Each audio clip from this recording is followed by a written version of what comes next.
सुप्रभात, नमस्कार. Breaking Vidarbha news मध्ये आपल्या सर्वांचे स्वागत आहे. सकाळच्या ताज्या अपडेट जाणून घेऊया. महामानव डॉक्टर बाबासाहेब आंबेडकर यांची जयंती सर्वत्र साजरी करण्यात आली. डॉक्टर बाबासाहेब आंबेडकर यांच्या पुतळ्याजवळ अभिवादन करण्यासाठी शेकडोंच्या संख्येने अनुयायी जमले होते. विविध कार्यक्रमांची रेलचेल यावेळी होती. महात्मा गांधी आंतरराष्ट्रीय हिंदी विश्वविद्यालयात भारतरत्न बोधिसत्व डॉक्टर बाबासाहेब आंबेडकर यांच्या जयंतीनिमित्त कुलगुरू प्राध्यापक कुमुद शर्मा यांनी डॉक्टर बाबासाहेब आंबेडकर यांच्या पुतळ्याला हार अर्पण करून अभिवादन केले.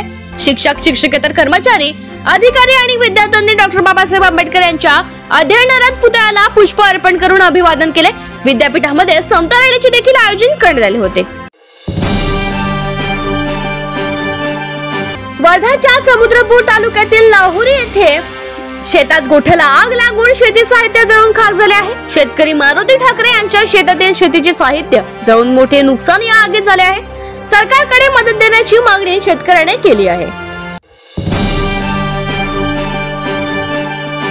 देवळी येथील बस स्थानकाचे लोकार्पण करण्यात आले आहे. पालकमंत्री पंकज भोयर यांच्या हस्ते बस स्थानकाचं लोकार्पण पार पडलंय. यावेळी आमदार राजेश बकाणे, माजी खासदार रामदास तळस, प्रादेशिक व्यवस्थापक श्रीकांत घबणे, सुनील गफाळदार यांची उपस्थिती राहिली.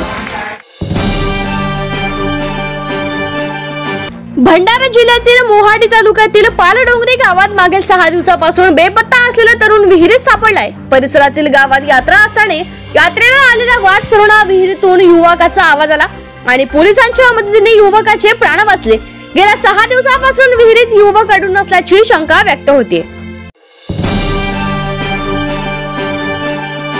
हिंगणघाट तालुक्यातील चिंचोली शिंगरू येथे गुरुदेव सेवा मंडळाच्या वतीने भारतरत्न डॉक्टर बाबासाहेब आंबेडकर जयंती साजरी करण्यात आली. सरपंच दिलीप राऊत यांच्या उपस्थितीत दिलीप राऊत, नरेंद्र वणकर, जयवंत घोटेकर, बंडूजी गाडगे, गजानन चिडे, सचिन सोनटके आदींसह गावकऱ्यांनी महामानवाला अभिवादन केले.